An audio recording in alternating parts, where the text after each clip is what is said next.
Hello everyone, my name is Kiri. Welcome if this is your first time here, and welcome back if it is not. And thank you for watching this video either way. So last year I did 3 tips for adults getting ready for their kids to be going back to school. And this year I'm doing this video again because I have a lot more experience under my belt. Last year I was a school employee, but this year I now have the time under my belt as a kindergarten through 4th grader reading and literacy interventionist, as well as a one-on-one paraprofessional. So I feel like I have a little bit more to say this year.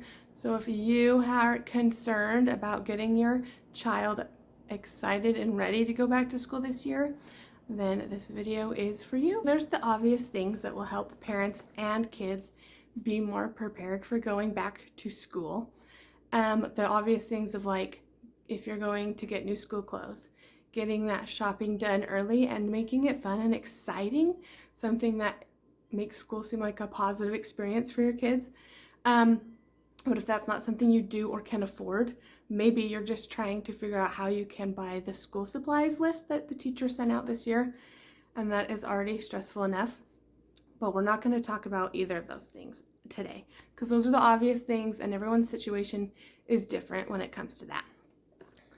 So as far as physical preparedness, these two are obvious also. These two are the obvious ones anyway.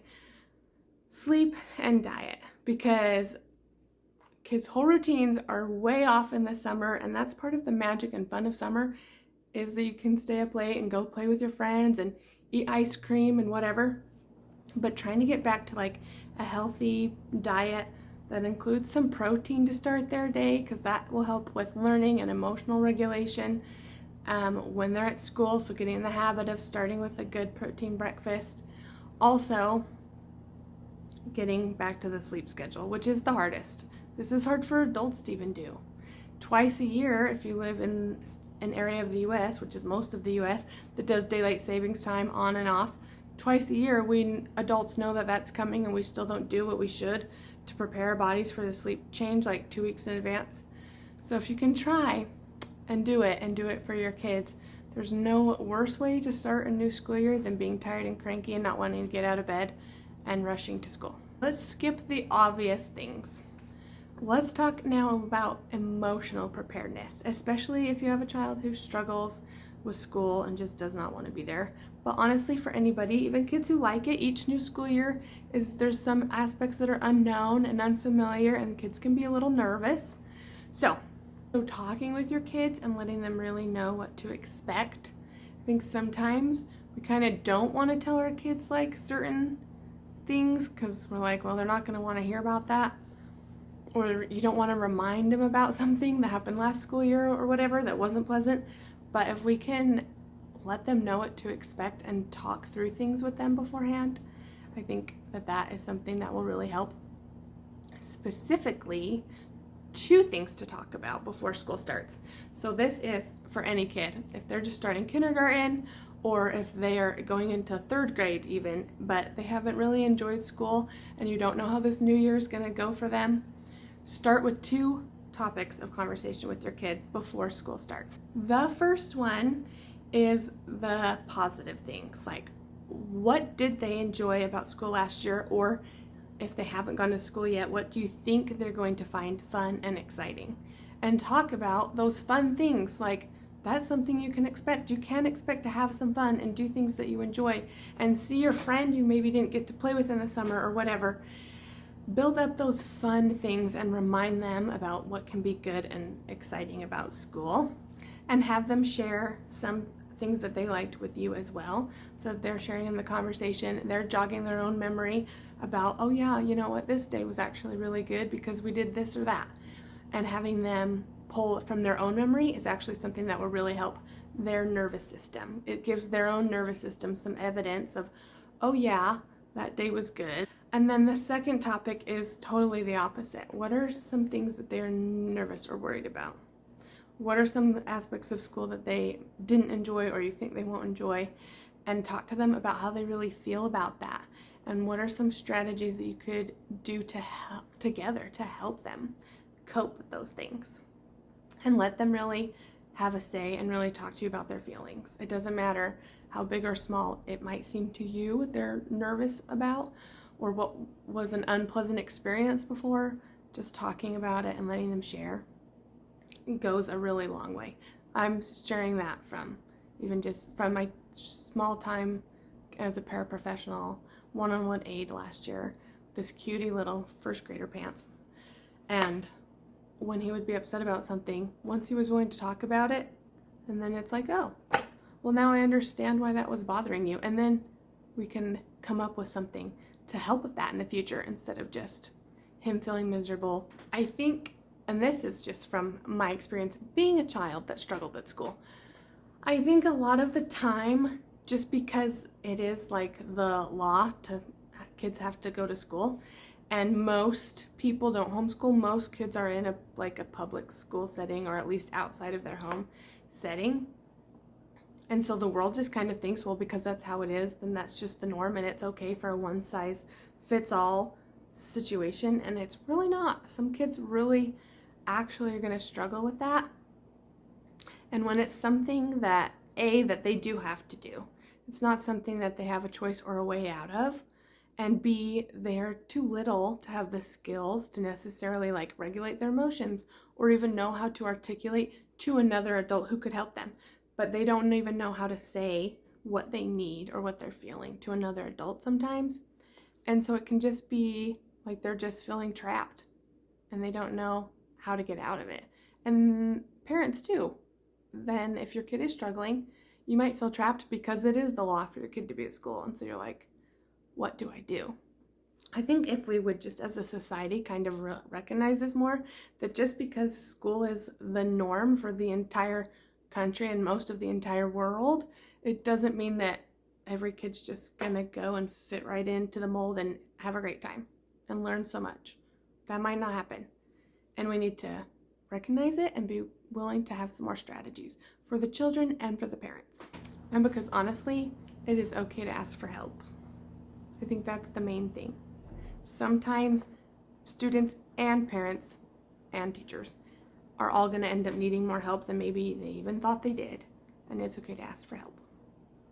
That should actually be my number one tip. Whatever you do, whatever experience your kid ends up having with school, it's okay to ask for help.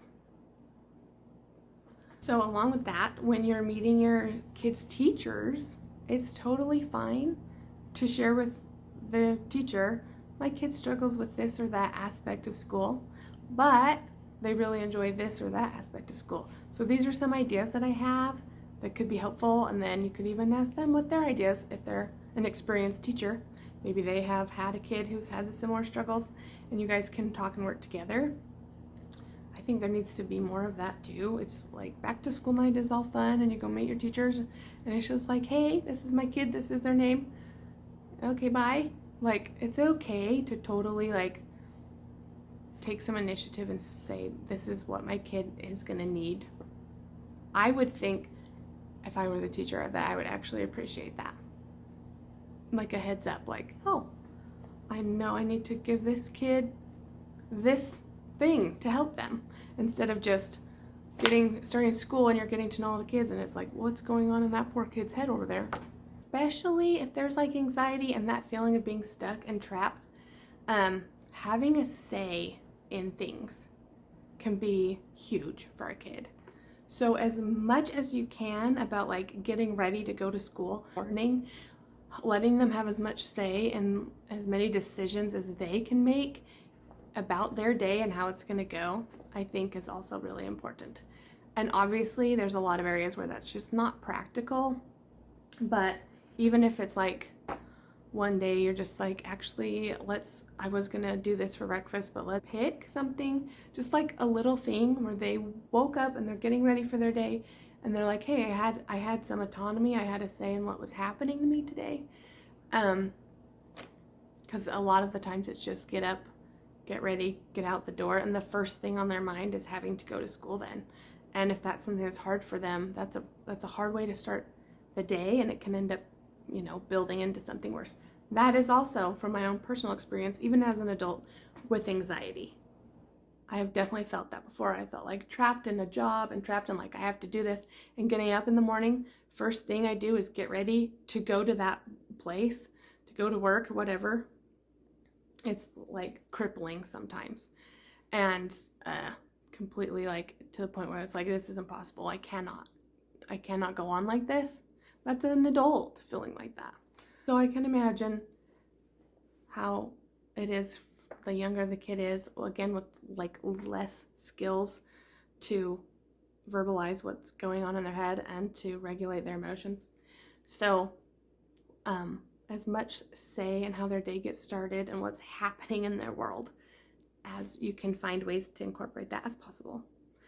And finally, kind of on that same note, is even if you aren't getting up earlier, if it's possible for your kids to get up early enough that they have time to like play or do something, and it's not just as soon as they wake up in the morning, you wake them up or an alarm goes off or whatever, that it's not immediately get out of bed, get dressed, and we're going to school, if that's a place that they don't want to be. If possible, even if you're good to let them just be awake unsupervised for a little bit, maybe you can still sleep in a little longer. But if your kids can get up earlier than they need to get ready for school, even if it's 30 minutes, and they just get to play or whatever. Again, as an adult with anxiety, sometimes getting up early enough to just like sit and watch TV for half an hour has helped me a lot, because I'm not immediately starting my day with like, I have to go to this place where I have expectations on me and all this stress. So those are my tips from someone who as a kid struggled with school sometimes, as an adult still struggles with anxiety, and who now has experience with kids with lots of different backgrounds and experiences at school and what they struggled with. So I hope that some or at least one of these tips will help you as you get ready to send your kids back to school this fall. So thanks for watching. Please subscribe. Coming up next is just all fun fall content. I have a lot of fall and then Halloween plans. So hit subscribe.